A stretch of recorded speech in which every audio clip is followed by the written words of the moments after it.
Nithyanandam. My name is Manish. I know Swamiji from December 2009, and I've been his disciple.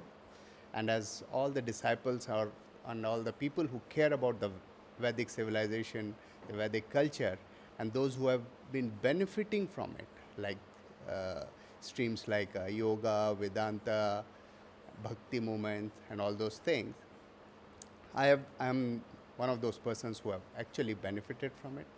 So, and Swamiji has guided that process, has showed me the path, has actually initiated me in multiple processes, given me the right guidance, and not only to me, but to also to my family and things like that.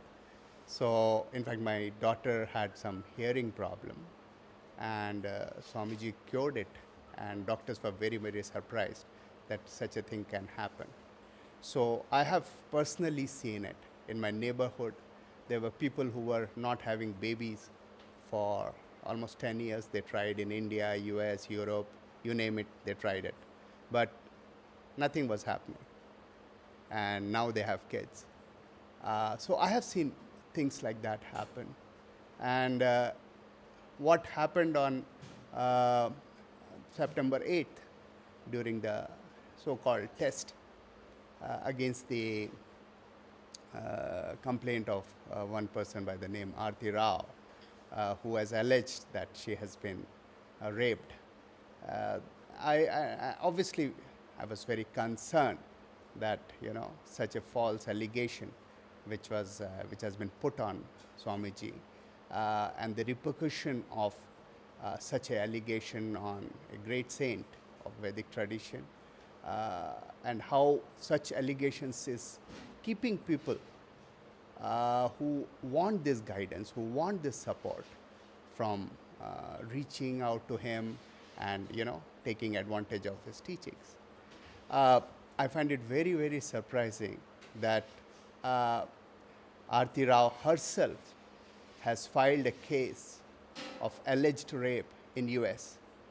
She was the one who, you know, went into some publicity campaign, used her women image as a as a as a factor to make her point more genuine.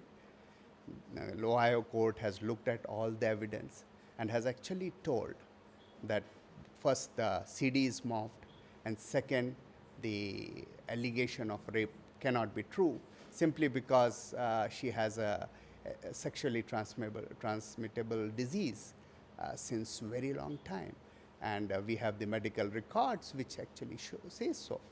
So it is now I have few questions for Aarti Rao given these things.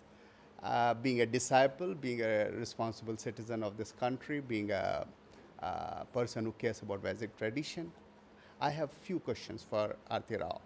First question is, Aarti Rao, you are a US citizen and you have filed this case in US against Swamiji. Now US court has given a judgment saying that this whole thing was maliciously and falsely filed by you to discredit Swamiji. And now the judgment has come. My question to you is, why are you in India? Why don't you go back to US and face the repercussions of your charges? Why are you not coming out and now facing the media, the court, and why are you in hiding? That is my important question. And I have a feeling people like Aarti Rao and Lenin have done great disservice to the Vedic tradition by keeping people away from what we need most. In fact, it is it is ironical that this test was done on 8th of September, and 10th September is called World Anti-Suicide Day. I have a feeling, because of my personal experience of Swamiji's teachings, I think one of the things where Vedic tradition can actually help the world is by, removing this depression-based problems, especially like suicide and all, which is a very big problem in the world. In fact, now, other day I was reading in newspaper that India is becoming a suicide capital. It's a shame that when Swamiji is here in India, we are becoming a suicide capital. And people like Aarti Rao and Lenin, because of whatever they did, they are actually indirectly responsible for it, because they have made common people find extremely difficult to reach Swamiji and get benefited from the Vedic tradition teachings which he provides. All these depression-based thing, the problems with the education, the problem with the lifestyle, the problems with creating responsible citizens of the world, all those problems can be addressed if people become aware of Swamiji's teachings. And all these nuisance which these false cases are creating, they are only serving one purpose: keeping people in darkness and in their misery, when the way is there to come out of it. That's all I have to say on this. Thank you.